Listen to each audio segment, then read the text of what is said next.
Good morning, and welcome to the SitRep for today, the 20th of June, 2022.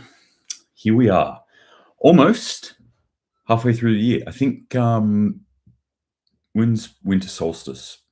It's got to be close. Down here in the Southern Hemisphere, we will be close to the shortest day of the year. So that's where we're at. That is where we are at. Halfway through, almost. I hope you're well. I hope you're doing very well this rather chilly Monday morning. Start of the week. Congratulations, we're at the start of another one. So for those who haven't seen these before, this is where I go through news stories that I found in the past 24 hours, although today will be 48 hours because I didn't do one yesterday, and chat about these things that piqued my interest in the perspective of prepping. How to best prepare ourselves for an uncertain future ahead. And there are certainly a lot of uncertainties, but there are also some things that are starting to shape up in the world that we can go, yeah, I can see this. I can see where this is heading.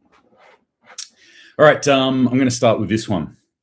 This is from Russian propaganda. Trust in media plummeting worldwide as people avoid news. Actually, they're flicking through a story which was reported on by Reuters, but then they put their own little spin on it. Nearly 2 out of every 5 people polled in an annual Reuters study reported sometimes or often avoiding consuming news, according to this survey, which was conducted across 46 countries earlier this year. Why have I put this up? I just think it's interesting. The people aren't trusting the media, and nor should they.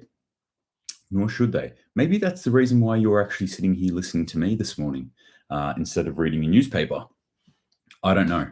But for whatever reason that you're here, I just want to say thank you. Thank you for joining me. Thank you for jumping in. Thank you to everyone who's sending through comments and stuff like that. I really appreciate it. People who are sending through ideas, people who are sending through stories that they find interesting as well. It's all super helpful. And even like I've got a policy when I'm teaching courses that it's a pretty open format when I'm teaching. I don't like to stand up in the front of the class and go, this is how the world is, do this, do this. Obviously, there's certain things that I usually know that some other people don't know, in that I've had experiences that other people haven't had. But I always say that if there's if there's a time where you have some piece of information where I say something and you go like, oh wait, I've got an experience of this, or I thought it was this, or I have a question about this, I always really encourage people to put that forward, especially when I'm teaching classes, so that then we can cross-load whatever information is in your head to everyone. And that way we all learn something. I am still at the beginning of my journey in reality, and I'm still learning stuff. And I hope up until the day that I die, I will continue learning stuff. So there could be something that you know that is of great interest to me that I could learn off to, and everyone else who's watching these things could learn. So if you do have anything, send it on through. I love it. Or chuck it in the comments or something like that. I don't know. Do something.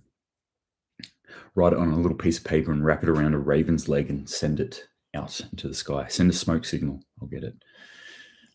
Beat the war drums. All right, let's jump into the big story today that every man and his dog is talking about in prepper circles. It's got all the preppers excited. I've noticed this morning. Everyone's like, this is exciting.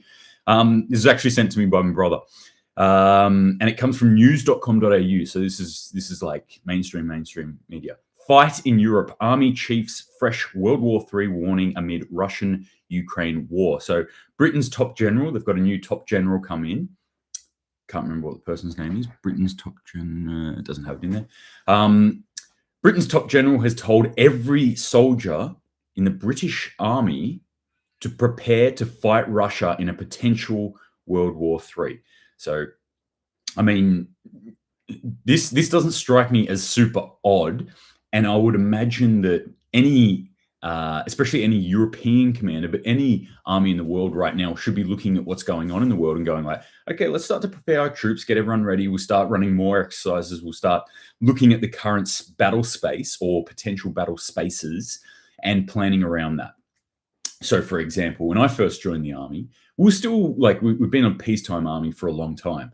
and we're still using like Vietnam era teaching. So it had been like 30 years since we'd left Vietnam, and we're still going through that because we hadn't seen any really major conflicts. But we were starting to think about, what if we weren't in the jungle? What if we were in maybe the desert? And obviously Afghanistan kicked up, and we shifted the way we did things very rapidly. But you're always trying to fight that fight that you previously fought. Most armies go into a war thinking that it's going to be the same as the war they just fought, or the last one, whatever it was, and it's always wrong. Always is it incorrect. The war that we're going into is going to be different. So I think, this is just a signal of like the admission that yes, there probably will be fighting of some sort in Europe, in the world, and it may conflagrate. Somebody actually, I didn't know if that was a word, and somebody wrote into me and said, yes, it is. Conflagrate into a multiple conflict situation, aka World War III. So British Army is apparently gearing up towards that possibility. So that's got everyone hot and bothered at the moment. But I think it's probably wise to start doing that. I don't know if it'll be what they think it is. I don't know if they're saying, hey, we're going to be fighting Russia in Europe. That I'm not sure about. I'm like, okay. Is there something you know about Russia that I don't? Because I can't see Russia with its current probable military might having the ability to actually push into Europe successfully. Also considering the NATO buildup, I just, unless that they know something about Russia that we don't, that Russia has some sort of secret army that they've been building up, that Russia has access to troops or countries' troops that we don't know about, that they're going to pull out some wicked alliance with some country that has either a huge military or a huge fighting age male population, which Russia doesn't. Russia, their fighting age male population is in a state of catastrophic decline. It's probably one of the reasons why they're doing what they're doing right now, is that they're looking forward in the future, and they're like, we will not have enough humans. We will not have enough fighting age males in 10 years' time to do anything, to have any effect on the world stage in a military sense. So this is it. This is our chance. We're taking a swing. And China, to a certain extent, is probably doing the same. They're probably doing the same maths as well right now, and going, yep, we're going to have to do what we're going to do now. But anyway, that's what the British are doing. All right, let's jump to some good news that one of my sources sent me from ABC News in Australia. Homegrown produce and swap groups are breaking the supply chains that bind them. This I thought was pretty interesting. So as vegetable aisles are stripped bare, all right, they're declining. I don't know if they're stripped bare. I think that's probably ABC going a little bit hyperbole there, but okay, yeah, we are seeing decline in the availability of certain things within our supermarkets, and fruit and veg are definitely in decline, I will admit. I've posted before that, like, even in my local little IGA here, that they had signs up saying, due to weather effects, we have no of this produce and none of this produce, blah, blah, blah, which I thought was pretty interesting. Like, it's the weather effects. I'm sure the weather effect had something to do with it. I'm sure there's a number of other factors in there as well.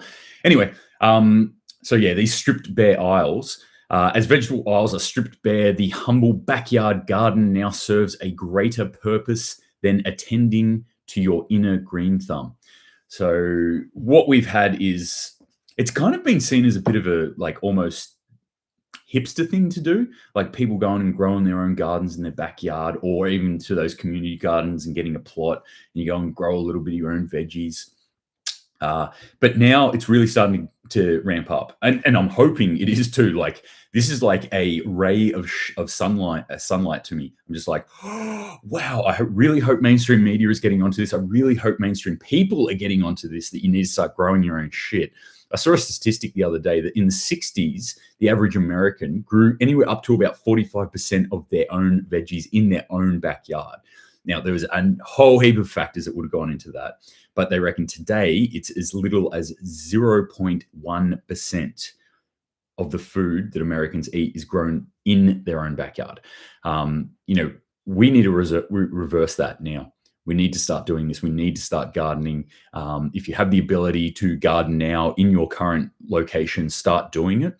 I myself am currently in a rental property, and I still do it. I asked the owners or the agents and said, "Hey, can I get rid of some of this grass here and put a couple of plots in?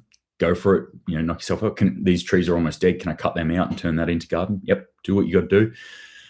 So I've been doing that, and I'm working towards I do own a place. I just need it to be built. And once we've got that, I'm going to set up quite substantial gardens. I've got a dog gnawing on the leg of this chair. It's very annoying. Hoset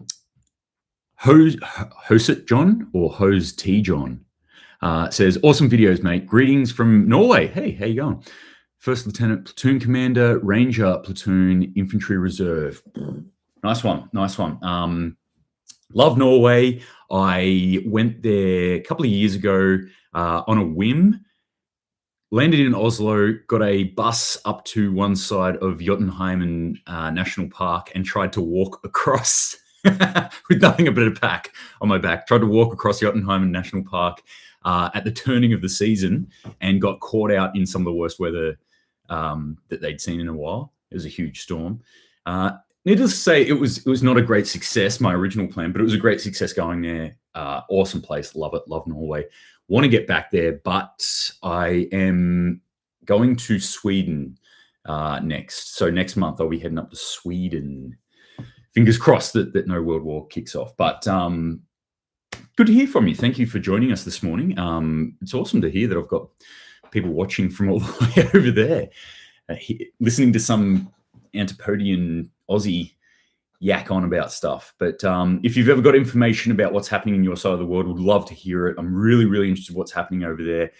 It is by far one of my favorite places in the world to be. And I would even consider moving over that way, but it's just very, very expensive.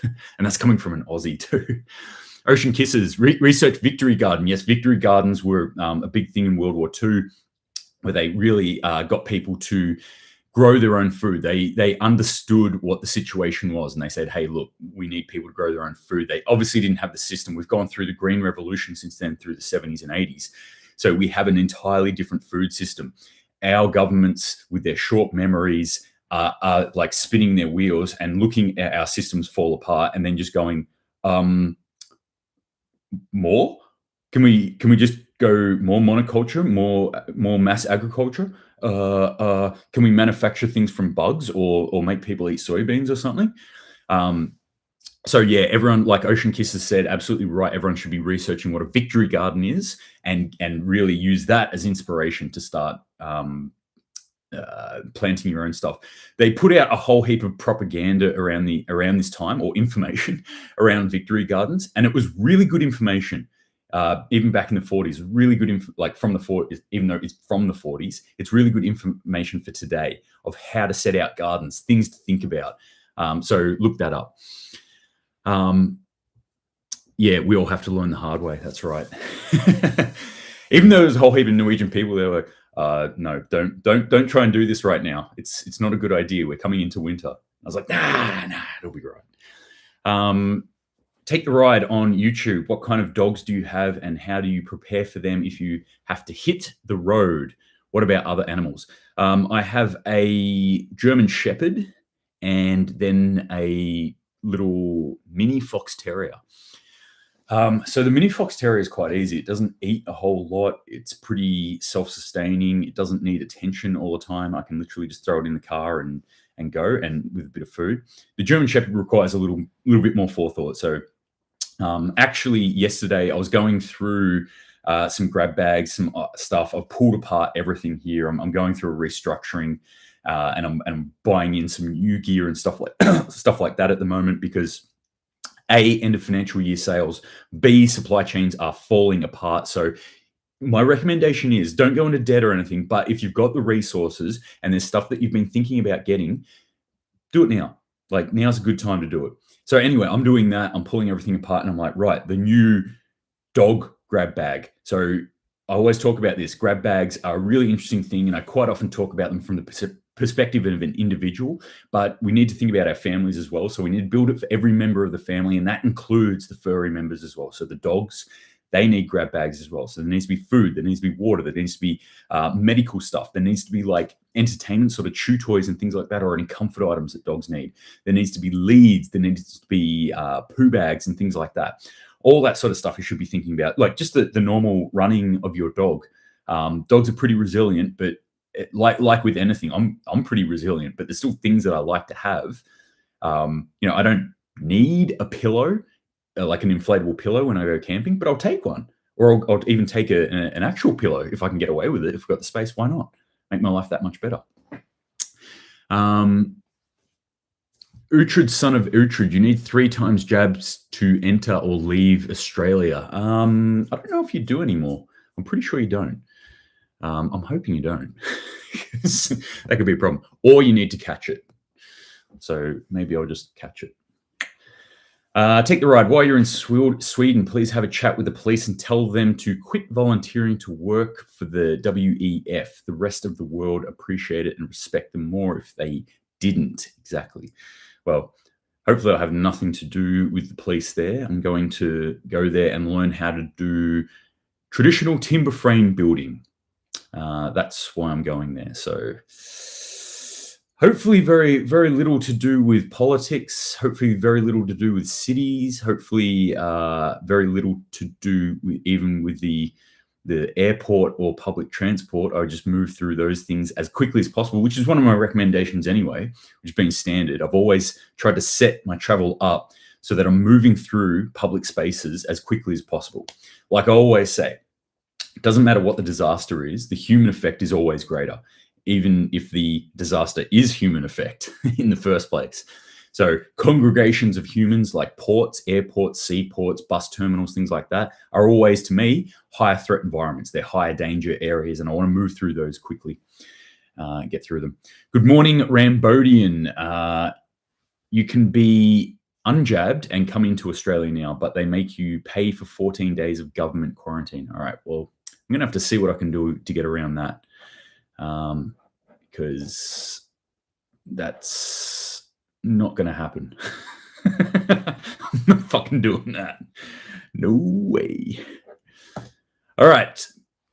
I want to talk about, these are a couple of things that got sent to me from a source. This was from insurance companies. Now, this is always interesting to me. I'm always quite interested in what insurance companies have to say about stuff, because this comes down to basic economics. Insurance companies, they don't faff around. They've got no one to please, really. It's just basic economics. If X costs more than Y, then X does not happen, essentially. So if it costs them, if they do the calculations and they go, it's going to cost us too much to, let's say, cover a house or many houses in Lismore in northern New South Wales for flooding, then they're just not going to do it. And so as a result, if you live in Lismore, you cannot get flooding insurance on your house, even because it is a place that is prone to flooding, to epic flooding. So insurance companies, you got to listen, like you don't got to listen to them, but you should look what these guys do. Their greed brings truths out to the surface. So what are insurance companies coming? One of the largest insurance companies in the world, Allianz Group, has come out and said the cost of living crisis and civil unrest. Has COVID left a long legacy? This is a little article they put out. I'm just going to read off this. Businesses should prepare for a rise in civil unrest incidents as the cost of living crisis follows hard on the heels of the COVID pandemic. I think they've also missed out on a few factors there, but yes, these are two big things. What can we learn from the protests we saw during the height of the pandemic, and what role could social media play in intensifying future disruptions? A huge role. For those who don't know, just in a very basic sense, what social media does is it wants your attention. So it gives you things that you want. So if you're seeing things on your news feed like me, I'm like into prepping and I'm into gardening and, into tactical gear and stuff like that. So I could look at my social media and I could think that's the entire world. That all of us, every single human being is into like pew pew sticks and cool tactical gear and camping gear and living out in the wilderness and growing your own garden and, rejecting the culture of today, the woke culture and blah, blah, blah. In reality, it's exactly the opposite. And I'm aware that it's exactly the opposite. I'm a tiny, tiny, tiny fraction of human beings of this earth are my interest groups, but that's all I see on social media. So as a result, it extremifies human beings. It makes us think that we're the right, that we're doing this, and that what we should do is the right path and continue down that path. So that's what they're saying here, especially with civil unrest, that when let's say social justice issues or something come about, then that is going to be fed to you ad nauseum in your feed until you get into a point of worked upness that you're going to get out into the street and start protesting and such what. So yeah, social media does have a massive effect on civil unrest. The other things are cost of living and the fact that people have been locked down for 2 years in some way, shape, or form is building up the chance that, so these guys are looking at the statistics of it and they're going, yes, there's a much higher probability of civil unrest and violence in our society. There's probably, I think there's a couple of factors that they're not really thinking about here, but it doesn't really matter. They come out with the right answer as far as I'm concerned. Okay, another one, which was a report from verisk.com. So this was authored by two authors, Tim Campbell and Mina Hibernick. I think her last name is, I assume it's a her. I don't know. Shouldn't assume gender. I think that's the last name. Anyway, a dangerous new era of civil unrest is dawning in the United States and around the world. As socioeconomic fallout from COVID-19 mounts, we expect the ranks of global protesters to swell over the next 2 years and unrest to sweep across developed, emerging, and frontier markets alike. So according to their data from the Civil Unrest Index projections, which if you get the chance, jump onto verisk.com, look up a danger era of civil unrest, the story. And it's got some cool graphics on there that they've put up. These are coming out of what they call the Civil Unrest Index projections, which, they've punched in a whole heap of numbers and factors, and it spits out like answers of how likely civil unrest is in certain areas. So they've said 75 countries will likely experience an increase in protests in late 2020. So as we're going on into this year, we're going to see more and more protests. One of the big things that I always talk about is go back, like research food shortages and Arab Spring or Arab uprising, because there was food shortages and you can track the food shortages in each country and then the uprisings or the protest movements that happened, and they're almost identical in each country as it goes along. So one of the factors that I think they're not really looking at is supply chain shortages, food shortages. They've talked about cost of living increase, but specifically cost of food increase. These things, I think, are real big indicators for civil unrest. And if you've ever listened to me before, I've talked about it a lot, saying that I believe civil unrest is going to be one of the big things that we're going to have to deal with moving forward in the future. And these guys are talking about this year. This year, we're going to start seeing it. Consider making a video about slaughtering animals. It may go that way. I've coursed a few at slaughtering sheep the last couple of years, really not that hard. Great idea. I do actually have a video I put up on YouTube where a friend of mine, we went up and butchered a goat. So and I'll kind of roughly take people through the how we generally skin and butcher an animal, or a goat in particular. We hunt goats a lot down in our area, so we're fairly practiced at it out in the bush, but we did this one on someone's farm. But it's a super thing. I've also done sheep as well, and it's really interesting, and I really highly recommend it to people who, if you get the chance to do it, you should go and do it. You should understand how to actually do that, so that you know how to do that. You've got that information, so you're a little bit more self-reliant. But also, I think it helps connect you with your food source. Again, like meat isn't just something that's this pink slab that comes wrapped in plastic from the supermarket. It's a living, breathing animal that you have to actually kill and then do something with, do a fair amount of work with in order to get it to a point where you then eat it. So, and I think that's very worthwhile to do and very respectful of the animal to do it. So that's Host John. Obviously, you're doing it over in Norway. So if there's anyone listening from Norway, check that out. Try and do that. And I don't know if you've got a channel or anything, Host John, but I would highly recommend that you also shoot some videos or something, or get some photos or something of it happening. Definitely great recommendation though. All right, back into the civil unrest sort of stuff. So what we're seeing Australia is on the lighter side, but still an increase. But some of the countries that are going to see increase, your normal sort of suspects here. So we've got China, we've got India, all throughout that subcontinent, South Asian area, Middle East, Northern Africa areas, Northern South America. Chile was highlighted, Mexico, and USA. All these areas are going to see increases in like civil unrest type issues moving forward.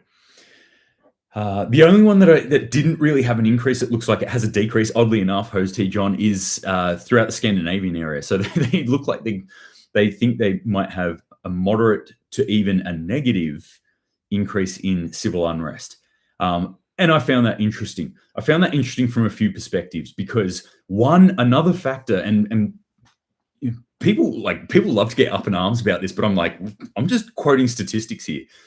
Increased immigration equals, when we have increased immigration into a country, and there's a few confounding factors over there, like time period of increase of immigration, areas of immigration where it's coming from, and segregation of immigrants when they come into country. Like, do they congregate together or do they disperse out into the population? But apart from those confounding factors, when you look at it, increases in immigration equal increase in violent behavior and crime in a country. So it's interesting here that Scandinavia actually is in the green on this scale. I don't know. Maybe if you are in Scandinavia, Host John, maybe you can research this. Tell me more. Tell me what the situation, what the weather's like what the temperature's like there, and we can figure that out. The closing paragraph for this particular story that was authored by these two people is titled. The closing paragraph is titled, "The decade ahead is expected to be tumultuous." So this was actually written in 2020. Okay, so they weren't talking about 2022. If they were, I think they might really look at this and go, are our timelines being crunched? But they did say that 2022 was going to be particularly hard. But what they're saying is that it's not just going to be hard this year. It's not just going to be hard next year. We are looking at 10 years of increased civil unrest, at least. So the decade ahead is looking quite tumultuous. Again, I always say this: if you live in a city and that's your jam, then fine. Just do what you can do to protect yourself when you're in the city. But my number one recommendation is just don't live in a city. Really start to look towards moving out of a city. Really start to think about how you position yourself in the world. In fact, like, I'm always like, don't get into debt. Don't get into debt. Don't do anything crazy or anything like that. But I would say, if there's anything you're going to get into debt for, let it be like land, rural land that produces for you.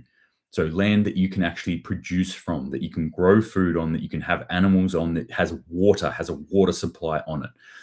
And then maybe other resources as well, like structural resources, trees and things like that you can build from, or whatever it is. I'm not saying rush out and get into debt for that, but if you were to do that, I wouldn't say you shouldn't have done that. I'd be like, yeah, well, that's sensible. If you're living in an apartment in the city, that to me is a better situation. than living in an apartment in the city. And if you're living in an apartment in the city and with debt, you got double whammy, my friend. Get out. All right, let's crack on. So just on top of this civil unrest sort of thing, just a couple little stories here. One that came from Twitter talking about that whole pro-life, pro-choice sort of thing. The pro-choice group has declared open season of violence against any pro-lifers who run maternal care centers.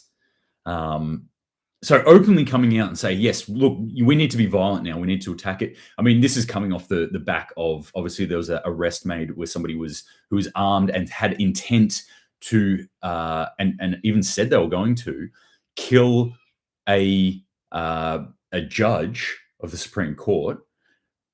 Like, this is pretty disturbing stuff. So we're seeing this open rhetoric of violence now. Again, this is just coming off the back of what I'm talking about with this increase of civil unrest that's going to start happening in our world. Here's another story. This is from Russian propaganda, so take that for what you will. Rising cost of living sparks massive protests in UK and Ireland. Thousands of protesters marched in London on Saturday, and that is verified. I did see this story on Western media sources as well, but they did not talk about it specifically being rise of cost of living. So interesting there. Thousands of protesters marched in London on Saturday, accusing the government of failing to tackle the rapidly rising cost of living in the UK. At some point, right, at some point, you've got to stop asking the government to sort your shit out. I don't know why you would go like, government, you've got to sort this rising costs out. Like, you should look at it and go like, the government was the one who instigated everything, the conditions in order for these rising costs to be here now. They're the ones who built the system. They're the ones who made the environment that in which this could grow. And then asking them to go, hey, can you just like stop this rising costs? It's like, no, the government doesn't have that power, not in reality. Or if they did try and exercise that power to stop the rising costs, it will make it worse. And if you don't believe me, then ask yourself why we're having electricity issues here in Australia, in a country that has one of the highest gross incomes per capita in the world, i.e. one of the richest countries per person in the world. How is it we are struggling to generate electricity for all the humans here? For like 28 million humans, it's not like we have 340 million. It's not like we have 1.4 billion humans that we're trying to sort this out for. It's 28, 29 million humans. We should be able to do this. We also are one of the biggest coal producing countries in the world. So, regardless of what you think about coal generation for electricity generation from coal, but we can do it. We have the ability. Why can't we? Well, one of the main factors is that the government stepped in and said, or a governing body came in and said, no, your electricity costs are too high, you energy producers. Cap it here. Cap it at 1/3 of what it actually costs you. And then they go, we can't produce electricity. So don't ask your government for shit. Just do the right thing and look after yourself. Sorry, there's a lot of comments coming in here. I'm missing them. Meanwhile, Albo has increased his salary by $15,000 a year. Of course, well, we can't have starving politicians now, can we? Good God. What would happen if they didn't increase their prices? Because of all the good things they're doing, right? Look at all the stuff they've brought to the average Australian. Just look at the fuel price. We took the excise off, though. Can't wait till that excise comes back on in Australia, by the way. That's going to be a real kick in the dick for everyone, for every Australian. I don't know how long they can keep that suppressed, but if they were to drop a full excise, like the full tax back into fuel here in Australia, we're probably looking at the moment 35, 40 cent rise overnight of fuel. It's not going to be good. Yes, Charlie Cause. Yet they had enough electricity for the Vivid Light Show in Sydney.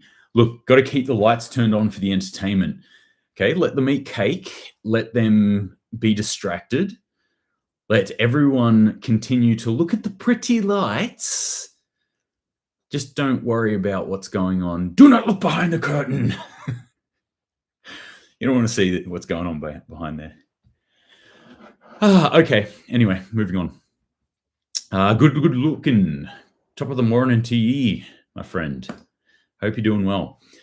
Let's talk about weather effects. Let's talk about floods. Floods are still smashing Montana. I got a comment from a YouTube follower. This is from Shelly208. Sorry, my eyes, it's very small writing. I live in southeastern Idaho, about 3 hours southwest of Yellowstone. So I was talking about Yellowstone being experiencing heavy floods throughout Montana, apparently still happening. It is unreal to see what is happening with the flooding. I don't see how they will be able to open this year, as in Yellowstone. If you've heard me talk about this before, they said they were going to shut it indefinitely at the moment. Roads, bridges, and buildings have been taken out in the past 2 years. Yellowstone has seen even more tourists than ever. I did go through Yellowstone once. I hated it. I saw 3 birds on my drive through and about, I want to say maybe 15 to 20,000 human beings and probably at least 8,000 cars. That was my experience of Yellowstone. It just sucked. So I drove straight through, went down to the Grand Tetons and was by myself down there in picturesque, beautiful Montana. Not that I don't want Yellowstone to not open again. I think it's I love national parks and I love people getting out there and doing their stuff. It's just, I didn't vibe on it. And a lot of tourists there. This will be a huge blow to the economy for that area. Absolutely. So their economy is going to be getting smashed. Reagan on YouTube, did you figure out your solar setup to be off grid? I have several smaller setups. So I've got one bank of 4 12-volt lithium-ion batteries that and a 3,000 watt inverter that connects to, and I've got heaps of solar panels. Got more solar panels than I need right now, but that's a good backup.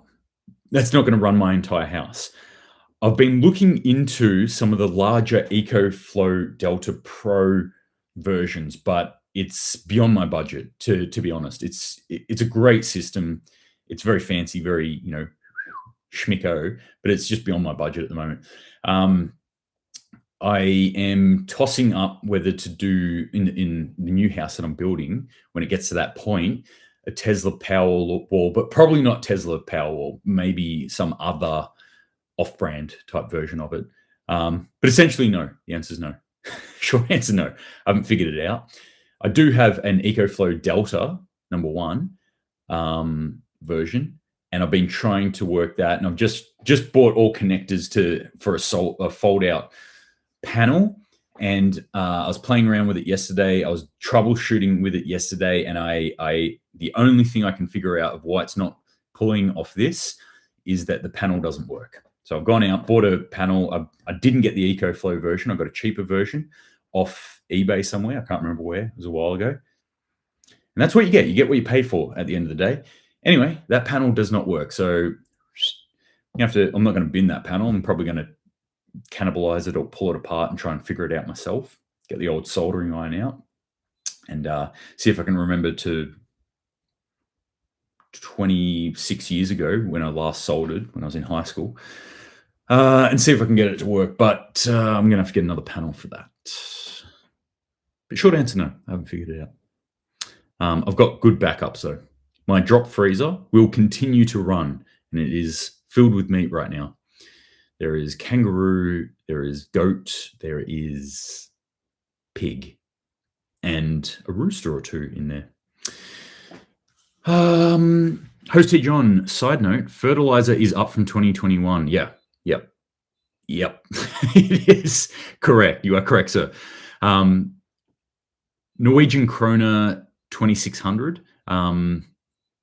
I can't remember what the equivalent rate of that is per 600 gram bag to 2022 krona, 6,890. Whoa. That is like almost 3 times, getting up towards 3 times a jump. 300% jump. I want to say it's about 263% jump. I'm just making that up, by the way. If anyone's like, whoa, fucking Rain Man. I'm a small farmer and use about 20 bags per year. Government does nothing. Yep. And bad news is here, friend, that it ain't coming down.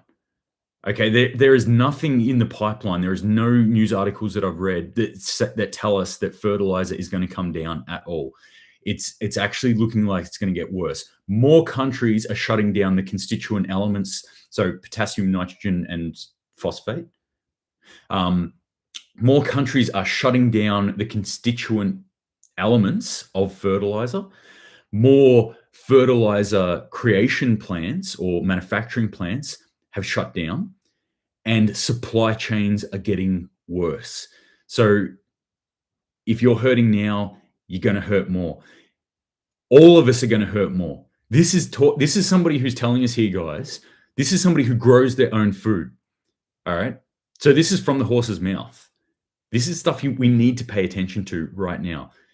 I have used a little bit of fertilizer in the past, and I've stopped doing it. I'm trying to use like permaculture techniques and more organic growing techniques. And I'll tell you, like, if anyone's listened to me talk about my winter crop this year, well, you haven't, because there is none. It is freaking hard.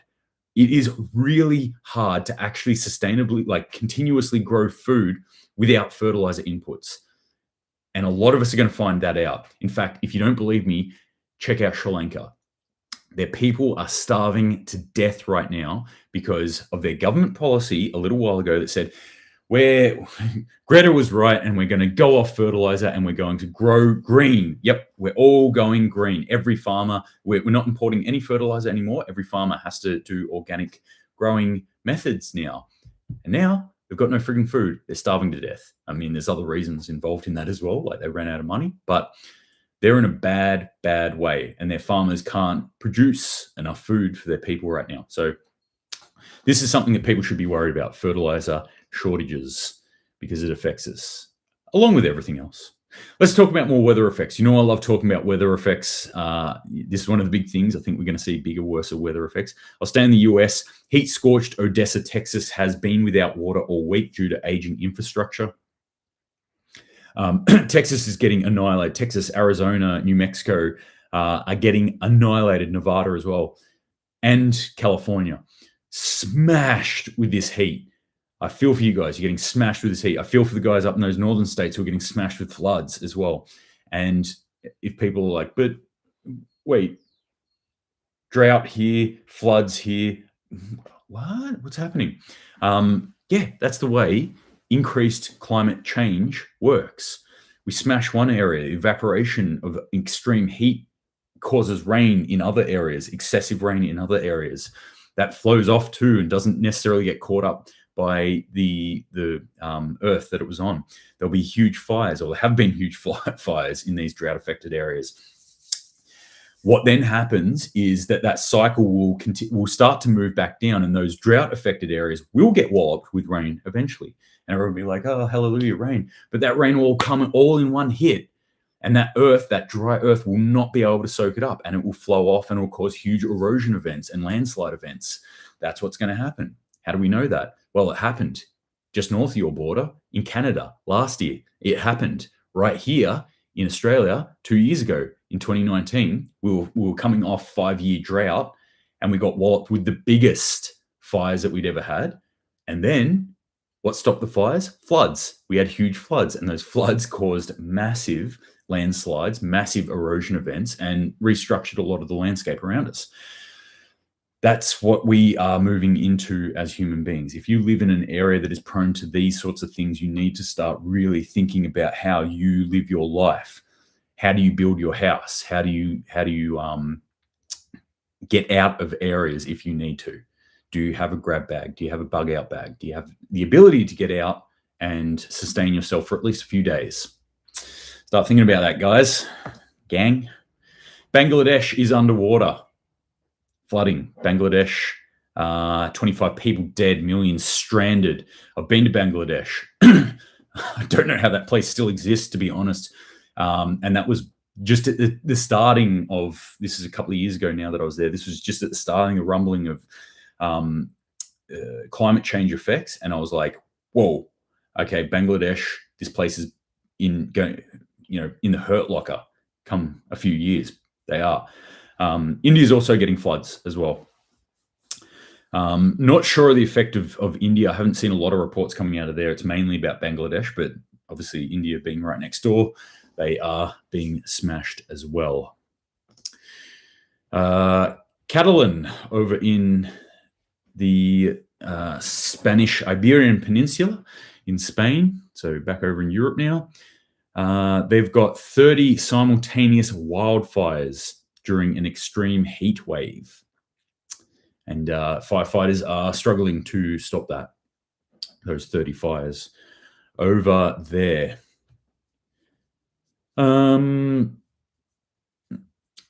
What report have we got here? This is from the Observer out of UK. Bird flu is on the rise in UK. Are chickens in the backyard to blame?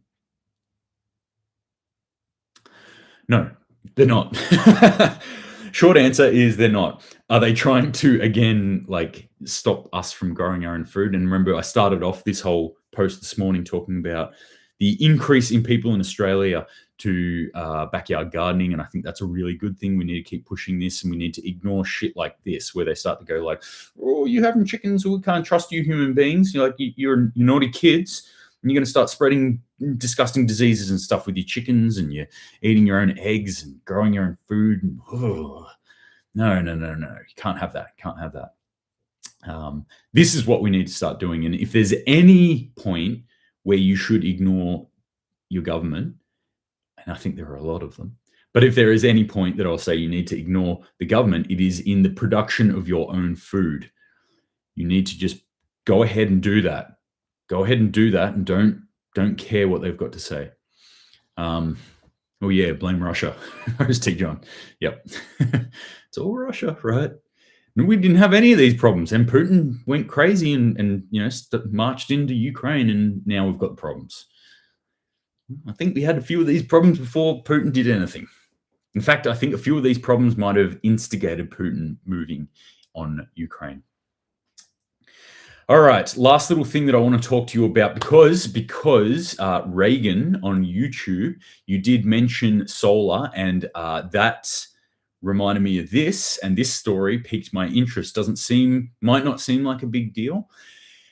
Energy transition goals at risk as EU may label lithium as toxic. What is lithium used in? You ever seen those batteries for sale that say LION? Lion? Lithium-ion batteries? Lithium-ion batteries? Well, they use lithium, unsurprisingly. Lithium-ion batteries, they are one of the main drivers of the electric vehicle, of the electric solar house, solar everything type movement. Lithium-ion batteries, rechargeable batteries. That's essentially what we're talking about here. If the EU says that that's toxic, and it may well be toxic, yes, lithium by itself is quite an unstable and dangerous substance. For those who don't know, don't pull apart your lithium-ion batteries, and then don't throw them in water, because bad things will happen. But yeah, keep those batteries dry. If they put this on the list of toxic substances, then this is going to have some huge effects. It could, at the very least, take out the supply of lithium-ion batteries, but I think it will probably drive up the price. Lithium-ion batteries have always been more expensive in comparison to, say, your lead acid type batteries, or your other gel batteries, or whatever you're rolling. They're much lighter. They're rechargeable to a higher frequency. easier to use, blah, blah, blah. But their price has always been a little bit more. Now, over the past 12 months, I have consistently watched lithium-ion batteries come down in price. And that's one of the reasons that I went out and bought that bank of four. I bought four 12-volt lithium-ion batteries. And I did that because their price was good at the time. I was like, that's pretty good. This is a warning that this might not be for very much longer. If stuff like this happens, then your lithium-ion batteries, they're going to shoot back through the roof. So again, these are the sorts of things that I think you should invest your hard-earned little pennies on when we're thinking about the future. Yes, there's a whole heap of end of financial year sales at the moment. And yes, we all need that Gucci Patagonia jacket or whatever it is, or your new shoes or blah, blah, blah. But really start to think about investing in your own future, in your own safety, in your family safety, in your ability to generate electricity in the future, in your ability to grow food and to eat in the future, into your ability to have clean, safe drinking water into the future, in your ability to defend yourself, your property, and your family in the future. Invest in yourself. Invest in things. I got out of the home gym this morning, jumped on here. So invest in things like that. Invest in a home gym. Invest in weights. Invest in whatever cardio machine or whatever you want to get. You don't have to do that, but that's just an idea to do. Invest in improving your mind. Invest in, I won't grab them, but you can see books in the background. I've got a library that I continue to build up. Resources that I continue to build up, food that I continue to build up, gardening stuff that I continue to build up. And lithium batteries might be something that you might want to look into in the future. Rambodian, I've been saying for ages that the powers that be will make having chickens illegal because of bird flu, and I am 100% in agreement with you there, friend. I think that is where they're gearing, and I'm not saying that's not tinfoil hat type thing. It is tinfoil hat type thing, but I think it is blatantly obvious now to anyone that is clearly where they're heading. And whether they're doing it because they want to be like, we want to control the food system and make sure that they're our slaves, because if people who are hungry need to do what they're told, or if they're just doing it from this backward, retarded sense of socialist ideas that we're trying to look after humans and we don't want anyone to be sick or hurt or bad, or we don't want any potential pathogens coming out. Either way, it doesn't matter. It all ends up at the same point where we're not allowed to look after ourselves and we're not allowed to grow our own food. So, this is the form of rebellion that I will take. Okay, I have a number of opportunities, I guess, available to me of types of rebellion that I can take, but the rebellion I will take will be in my garden.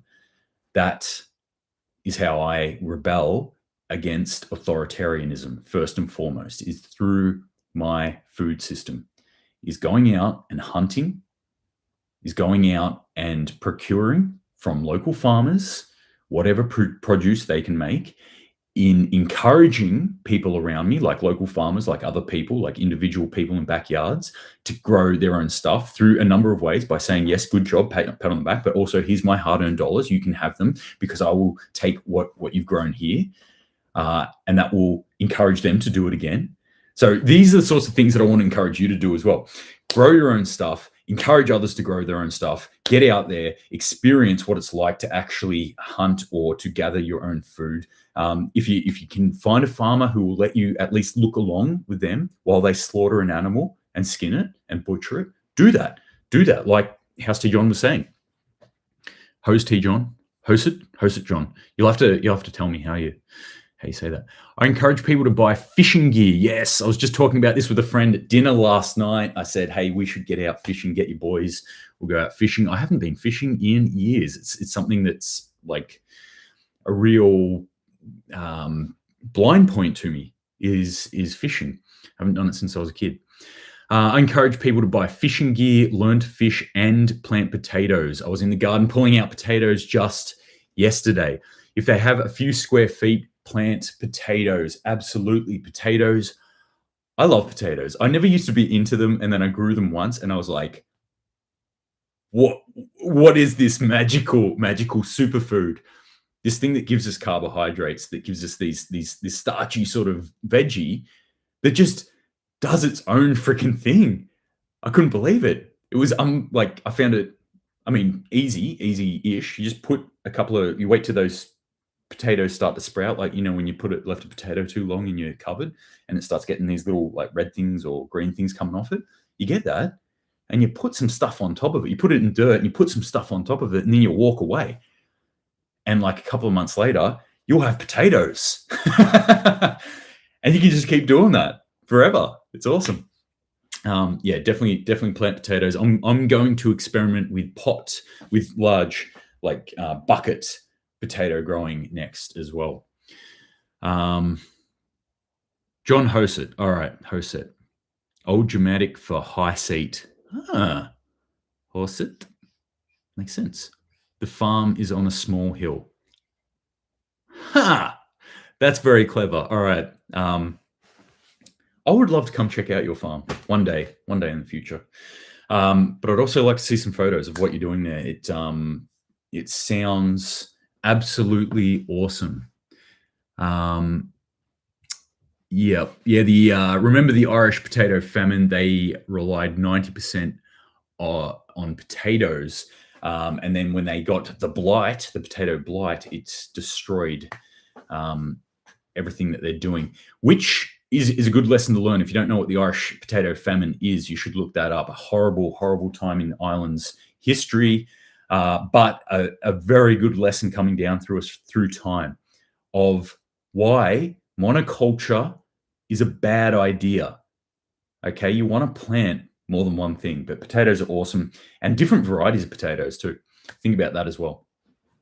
Can grow potatoes in straw and mulch too. Yes, I've experimented a couple of times with potatoes. One, I actually just went onto the lawn, onto grass, and I put potatoes down, seed potatoes on, and I just covered it in about that much, what was it, pea straw or sugarcane mulch or something, and just covered it and just walked away.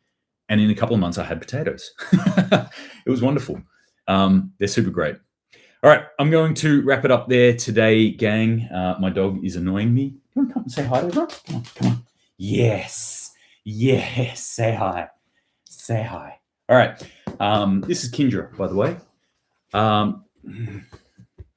She's about 1. Actually, she's coming. Oh, you want to get right up? Okay.